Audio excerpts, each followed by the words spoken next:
Hey, my name is Alan, and I'm 71 years old. I have a condition that's similar to ALS, but I don't have all the exact symptoms for ALS. So I've had a number of diagnoses all the way from idiopathic peripheral neuropathy when my condition started, to motor neuron disease unspecified, progressive muscular atrophy, and my latest session with the neurologist was ALS. I was an electrical engineer, active soccer referee and referee instructor for about 20 years, scout leader for almost 30 years, husband, father of 3 sons, and a whole bunch of grandchildren.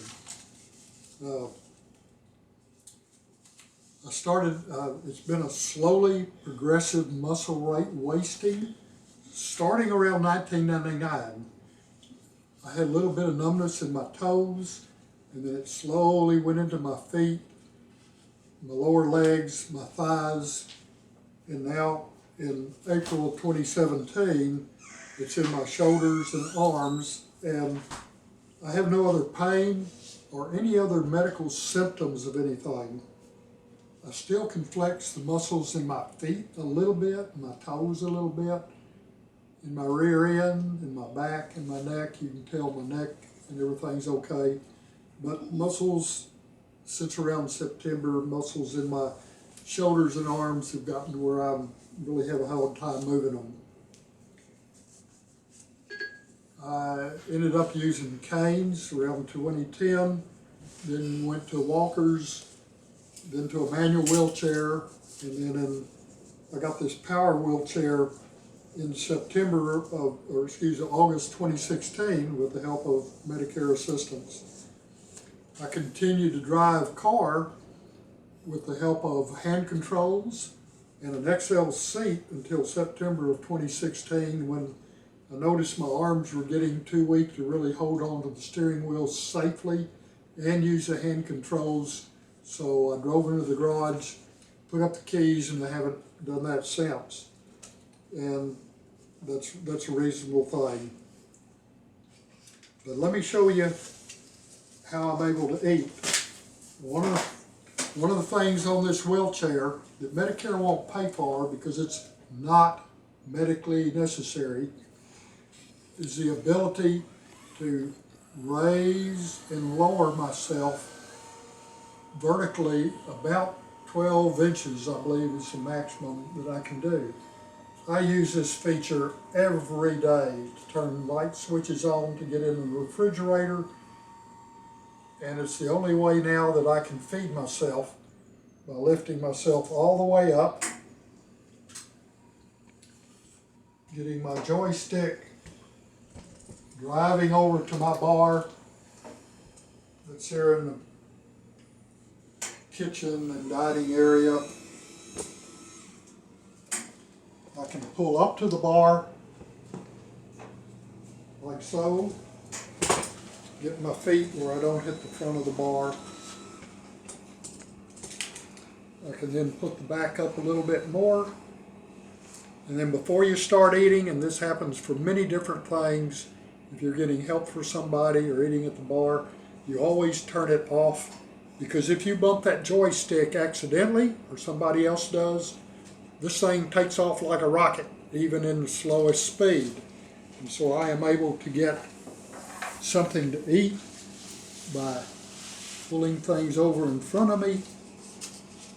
I can still cut a little bit. However, if I have a plate of food here, I can get this like so. I can eat a hamburger that way. I can eat my lettuce. I can eat salads. It's a little slow, but I can do it. I can even stick a spoon into a jar and get stuff out. Works okay. For drinking water, the best thing to do is have it put in a glass with a straw. And make sure that I stay hydrated all day. So now I'm going to go back over and explain a couple other things to you. And I'm going to turn my wheelchair back on, and I'm going to turn around, and my video director will bring the camera around, see me better.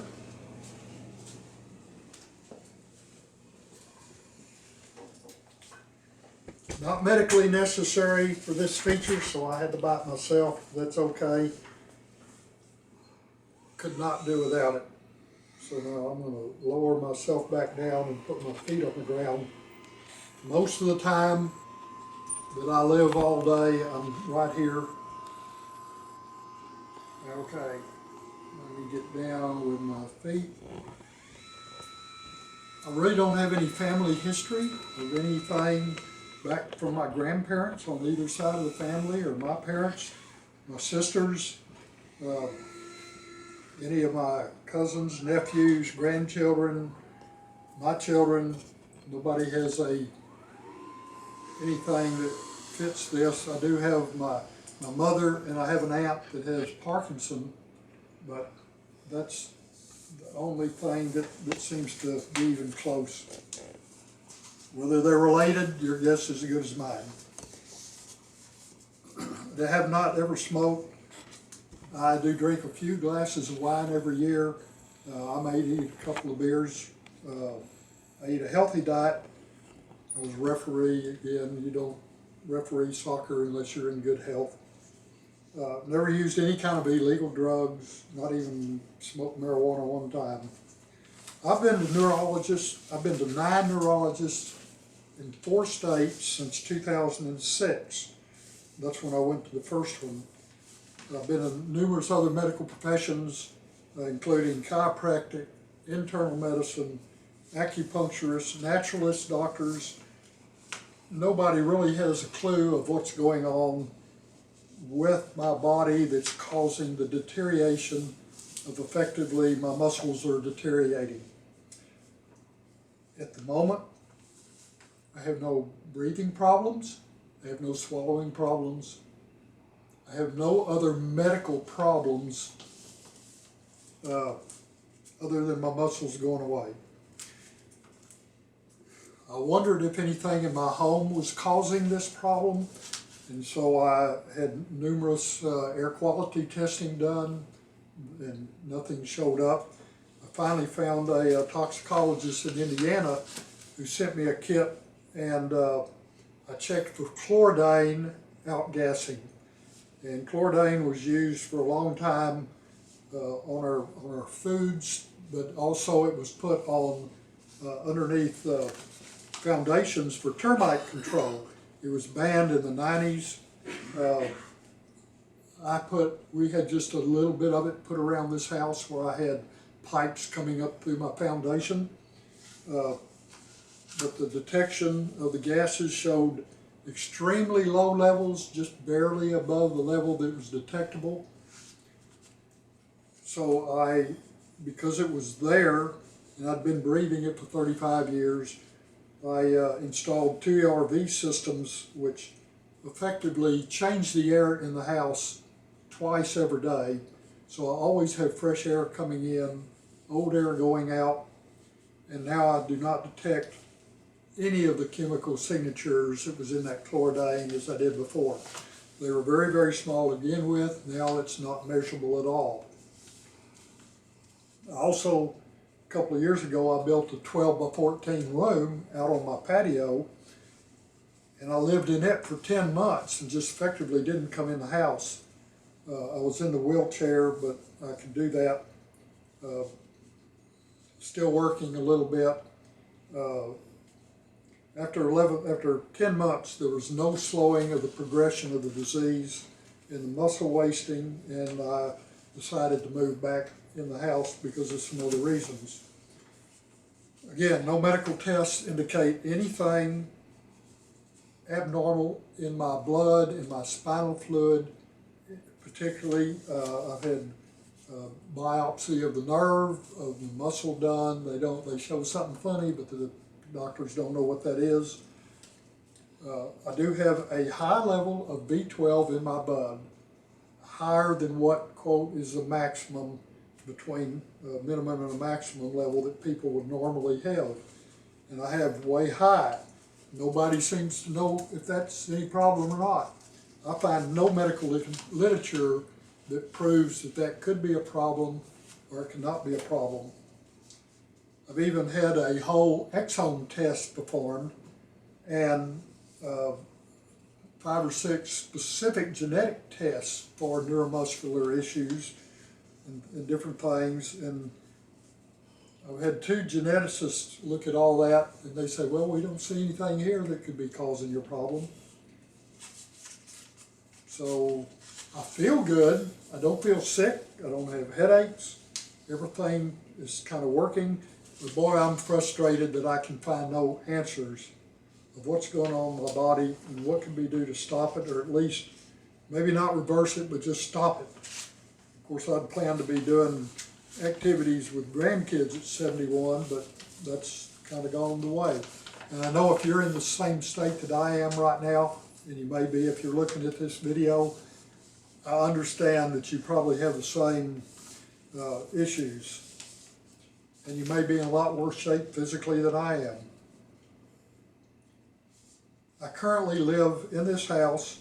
I have an all-electric hospital bed, and I bought myself an all-electric so that it would raise and lower, and I'd have more flexibility than a partial electric bed. I have a Promobile F3 Carpus power wheelchair, and it works great except for a few little things. And I also have a Sure Hands ceiling mounted lift system. And I plan to show you more about how all those things work in a couple of more videos. So I'm going to label them like weirdALS 2, weirdALS 3, and so on. And if somebody else has something they want me to demonstrate, then I'll be glad to try to do that. So if you have any questions or comments, want to respond on YouTube, or if you want to email me, do it at weirdals@protonmail.com, weirdals@protonmail.com, and I'll try to respond to you as I can. The primary purpose is to get my story out and see if I can help somebody else, see if you can help me. Second purpose of making this is comments to our public elected officials in the federal government and state government. My opinion of the state of health care in the United States is that health care is for greed and profit, is the primary motivation, not to take care of people, because there is no thing that I can get help from in the public sector as I go through this disease to help me eat and just to live and survive. And Medicare certainly won't do it. So I think we're way behind other countries that would at least provide somebody to help take care of me, even though there's nothing that's going to stop me from dying soon. That at least would be something. If you're part of the 2% that has all the money in the world, plenty of finances, I hope you don't get this disease, but if you did, you'll be able to take care of yourself. 98% of the population probably can't. And I'm not poor, but maybe lower middle class. But that's all I have to say right now. I don't know how I'm going to continue to eat, bathe, and do ADLs without help. So I'm looking for those kind of answers too. And I'll guess I'll have to pay for it till I have no more money. And then I guess I'll just sit in the corner and go away. Thank you for listening. And I'll see you on some further videos.